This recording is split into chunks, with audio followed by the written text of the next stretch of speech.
Hello, everyone, and welcome to another one of our podcast. We are over here today with our CEO and broker, Maurice Watkins, again. And today we're going to be talking about contingencies because a lot of people, right, they go into the home buying process and they don't understand what actually goes on, right? They figure that within those 30 or 45 days that their home is in escrow, they don't really understand what's going on, right?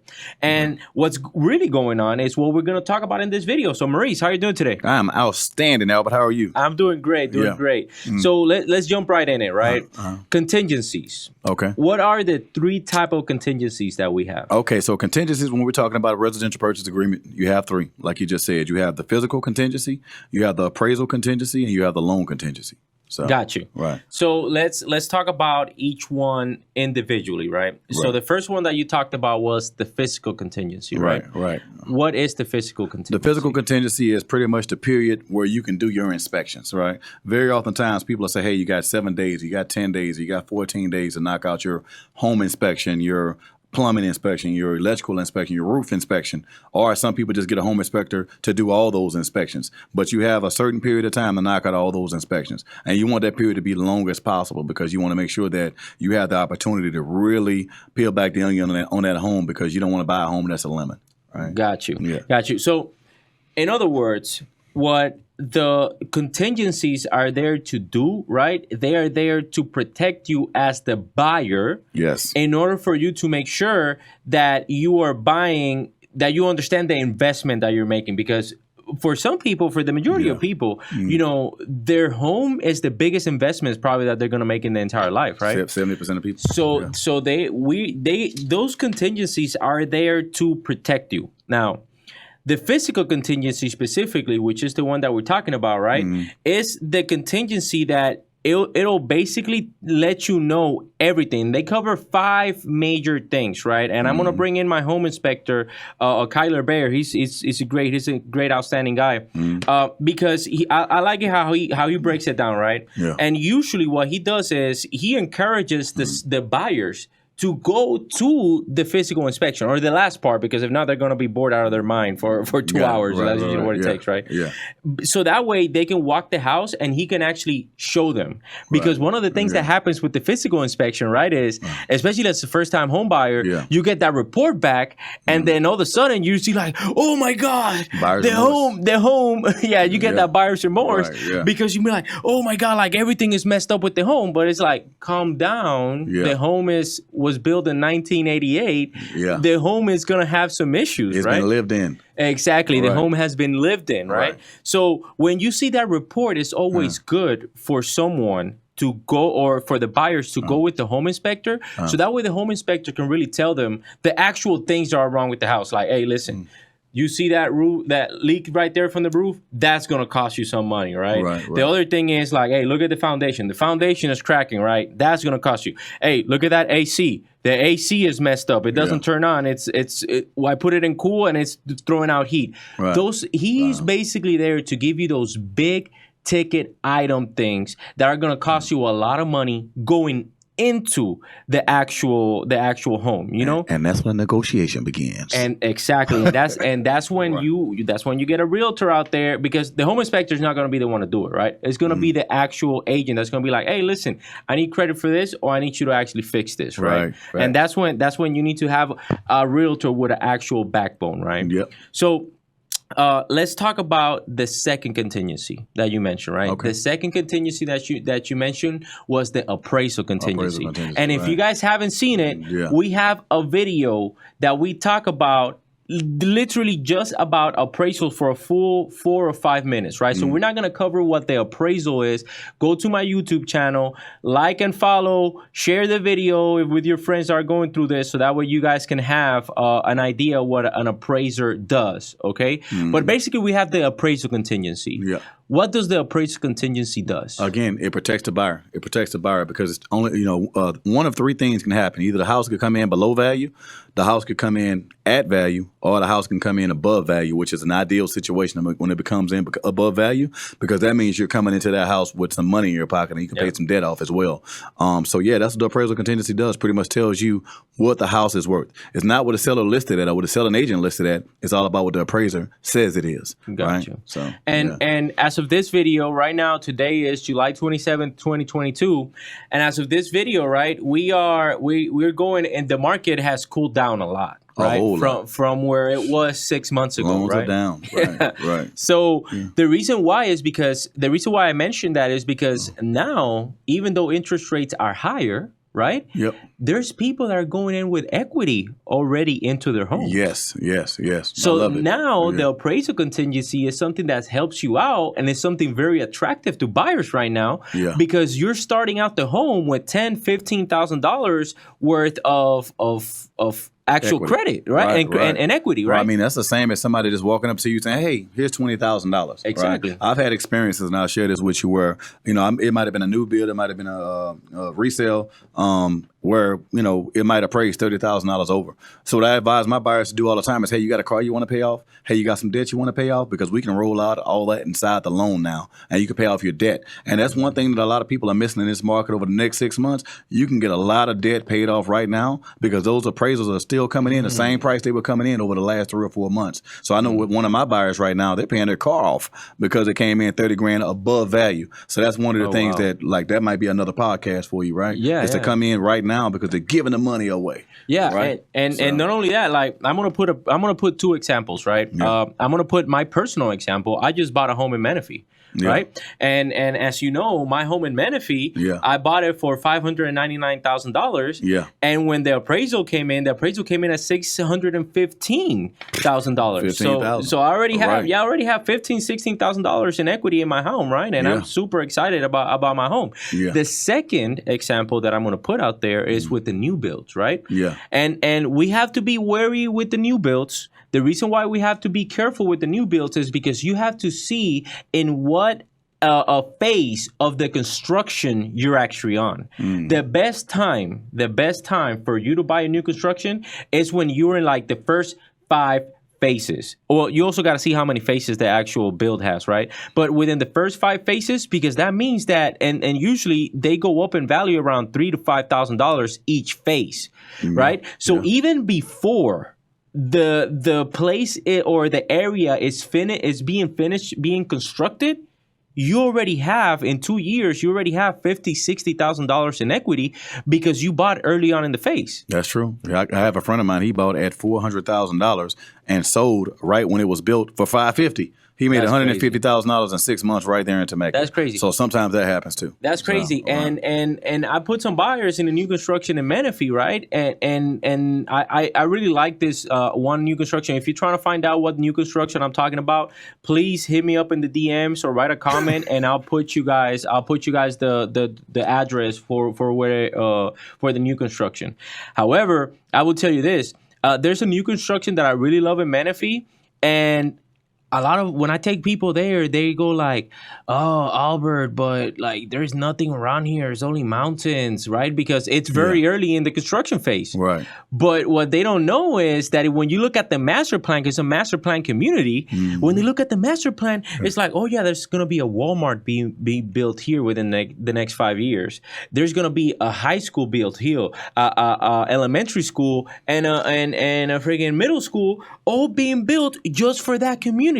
Yeah. What do you think that's going to do? It's going to increase the amount of foot traffic that actually goes through there, therefore making a highly desirable area. Yeah, and increase the value. At the end of the day, you increase the value. Another way you can do it is go to the county and look at the county plans. Exactly. Because Menifee is a part of the pathway to progress, I think. You got Temecula that's built up, Marietta's built up, they're running out of land. So right now you got Menifee and they're building that up. So I think that's a great place to buy right now. Yeah, and around my house in Menifee, like I live like 30 seconds away from another new construction. And I live like 5 minutes away from like Newport and everything that's out there. And that's how I looked at it. I looked at it as like, man, because I know this is something that a lot of service members have, right? What's going on right now in Menifee is what happened back in 2010 with Temecula. You know, Facts. You know, Yeah. because people were saying back then when you worked in Camp Pendleton, people were saying it's like, oh, you live in Temecula, you must be crazy. You're gonna drive 30 minutes to base, and it was like, yeah. Now those people that bought it back in 2010, they're sitting with a pretty penny in their bank account because they have all that equity, right? And they're saying, yes, I drove the 30 minutes to base. Yeah, I got $250,000 in my pocket now. Exactly, Yeah. exactly. So Yeah. what's happening right now is, you know, in my opinion is, you know, Temecula, it's already for Not the much land average left, Marine, like the average Marine is not going to be able to afford to live in Temecula. Nah, you got to be a senior staff NCO officer to afford that. Unless you want to buy one of the condos that are there. Maybe the condos Yeah, are you get a still 1 affordable. bedroom, 2 bedroom. Yeah, exactly. Yeah. But if you want to buy like an actual home, yeah, it's gonna be the luck. senior. Yeah, it's gonna be Yeah. the senior staff Right. and CEO or officer, right? Yeah. So Menifee right now, a lot of people are underestimating Menifee, but Menifee is actually one of the fastest growing cities in California. I believe it. I mean, and they got beautiful views. Yeah, Beautiful. I was just yeah. there on Sunday, man. I was in a friend of mine's backyard. Some of you might have saw it on Facebook. Oh yeah, I saw Beautiful. That was Menifee. Oh, that was Menifee. That was Menifee. Oh Yeah. my! I thought that Yeah. you were in the hills in Temecula. Nope, that was Menifee. Wow, that's awesome. Yeah, That's an right. awesome house. Yeah. That's an awesome house. Yeah. So let's talk about the last contingency, right? Okay. The last contingency that we have is your loan contingency. Right. Of course, we already talked about it. The loan contingency is there to protect you, but what is it really? So pretty much the loan contingency is the lender saying, hey, this loan is good. It's been through underwriting, and we're going to close and we're going to fund the loan. Right. That's the last contingency to be released. And again, that's another one that's there to protect the buyer and the seller, if you will. Right. So again, it's just for your protection. Yeah. So, And I think that's whenever it comes to contingencies, right? Because the sellers don't have contingencies. No, they don't have any contingencies. But the only one that protects. But they want both them of released. Exactly, they want them released, Right. obviously. But and that's something I was going to touch on, right? Because that is the only one. Because if the loan doesn't get approved, then that's there to wash. protect also because the seller can walk away, right? Yeah, they can walk away. Exactly. So that's why the loan contingency is super important. But not only that, something that people out there should know, right, is the loan contingency, and the reason why we touched it last is because that's the last one. That's it. To get released, right? The reason for it is because usually the order that it goes is you do your physical inspection first. If you hit one of us, the physical inspection is going to be done within that first week. First You day know, or two. the first day or two, we already have our home inspectors because we deal with very professional home inspectors. So the loan contingency, the physical contingency is getting done like the first week, right? The second one is going to be the appraisal. And the reason why the appraisal is the second one is because it's not up to us. Yeah, we got to wait on it. We got to wait for the VA appraisal or whoever's doing the appraisal to go out there and actually conduct that appraisal. And that usually takes around a week or two, right? Yeah, or yeah. they're afforded up to 12 days. Right, in order for them to give that information back. So that's why that is the second one to get released. Now, once those two contingencies are released, now the loan is going to get released. Yeah. Now, because we got to talk about this. What are some of the things that you don't want to do? Because there are things that can affect your loan contingency, right? For example, if you use a credit card. Yeah. You want to talk about that? Oh, that you don't want to do while you're in the process? Yeah, while you're in the process. So while you're in the process, what you don't want to do is you don't want to, run that credit card up. You don't want to go shopping and buy a new car. You don't want to start buying your furniture because you're buying a house that's 4,000 square feet. Anything that you do, the first thing you want to do is you want to call that loan officer and ask them if it's okay. Because those numbers that you have, the money that you have in the pot, whether it's in your retirement plan or TSP or 401k, wherever you have those monies at, they want those monies to look the same way once you close. And then after you close, spend all the money you want, right? Within reason for your family. But while you're in contract, don't spend anything. Yeah. Right. And one of the things that I will say, right, is especially with responsible NCOs, right, non-commissioned officers in the military, that are very good with their money, right, and it just happened, right, with my cousin. Shout out to Geraldo, he just got pre-approved, right? Nice. He just got pre-approved, and he got pre-approved for an amount that he was surprised. He was like, "Oh my God, I don't really want to throw that number out there, but it's over $500,000, right?" So it was like he got approved, and this is what I always tell all my clients, right? It's like, listen, just because you got pre-approved for X amount doesn't necessarily mean that you have to go shop for X amount. Right, you know? right. So what you do, and this is something that not a lot of people do, right, is you got to do a budget. Because if you go out there and you spend, or if you spend your entire maximum entitlement, now you might be living paycheck to paycheck. Yeah, not to mention, your gas is up, food is up, inflation. I mean, it's just crazy. So my recommendation is normally like, man, stay about 50 grand under what you get approved for, especially if you're moving away from your job. If you want to spend it all, go for it. If you know you got a raise coming up, go for it. Exactly. But stay about 50 grand under that to make sure that you still can feed your family. Exactly. Exactly. And not only that, right? But let's say it happens a lot with the type of loans that we do, right? Yeah. It happens a lot, especially with the military spouses, right? Yeah. Military spouses, they get to move. They have to move with the service member, right? So in most times, you cannot include the spouse's income in there, even though the spouse can get a job and will most likely get a job. But because she doesn't have that continuity of job, we cannot include her income, right? But if it actually happened to one of my friends, if you know that your wife is gonna be working, right, and she already has a job lined up and all that stuff, then that's one of the ways that I would feel comfortable going like, go ahead, go further. Go further because you know that your wife is going to be in there, right? Right. And the last thing that I would like to talk about whenever it comes to contingencies, right, is about dual military. Right. Yeah. And the reason why I want to talk about dual military and the contingencies for the dual military, right, is because they have double the benefits that a regular person will be able to come because you can count both of their incomes, right? And you can utilize the VA loan for one and then utilize the VA loan for another one. Another one. I got one doing that right now. So and I'm gonna put an example out there. I've like I said, ladies and gentlemen, we do this for a living. Okay, so I'm gonna put an example out there. I have a very good friend of mine, right? He bought a home in Oceanside, right? But then he got orders to work down by San Diego. Right. So now he needed to move a little bit closer, but he was like, man, I really don't want to get rid of this apartment. Like this apartment I know is right in Oceanside. Right. Yeah. So he knows that he's going to be able to rent it out to one of his friends. Right. Right. So we were like, OK, but what about your wife? He was like, oh, my wife? Yeah. Let's go ahead. Don't forget about her. Yeah. His wife is also a staff sergeant in the Marine Corps. So they're both staff NCOs. Yeah. So his wife, we were able to utilize his wife's entitlement in order for them to get another home. And during the process, there was like a little bit, it's like, wait, why are you guys buying two homes within the county? Because the VA will ask questions, okay? It's not like it's going to be free, nilly-willy, you know what I'm saying? The VA will ask questions. But it was easy for us to answer. It's like, listen, they were both stationed in Camp Pendleton. Now one of them is stationed in Camp Pendleton. The other one is stationed in San Diego, so they have to meet halfway. They were able to keep that condo in Oceanside, and they bought another home. Within the San Diego, within a different community.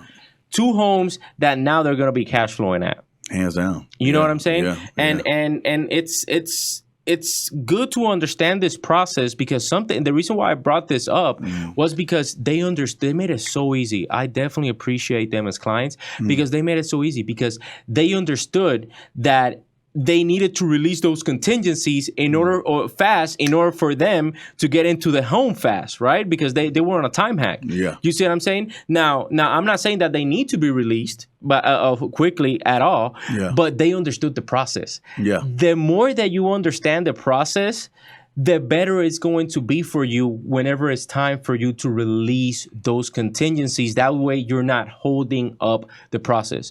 Because let's say, right, that in the contract, in the RPA, the residential purchase agreement, right, it needs to be stipulated the dates that you're going to release those contingencies. Am I correct? That's correct, yeah. So what happens, the reason why I'm saying this is because what happens whenever you go over the date of those contingencies? Right. So if you go over the dates of those contingencies, that's a good question. What happens is the agent should be sending you what they call a notice to perform.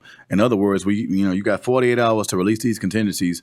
Otherwise, the seller has the opportunity to cancel. And one of the things, and I'll give you a quick example, one of the things that you don't want to do is go over those dates. Because I had an agent, she waited for the appraisal to come in. The appraisal came in like 50 grand over what it was supposed to be. And I didn't get back to them on time. I was a young agent back then. This was 5 years ago. And I didn't get back to them on time within that 2 days. She took the house off the market, canceled our contract, and then put the house back on the market for a higher price because she got my appraisal that my buyer had paid for, and they made an extra $50,000 on the house. So you always want to release those on time. But yes, what they do is a notice to perform.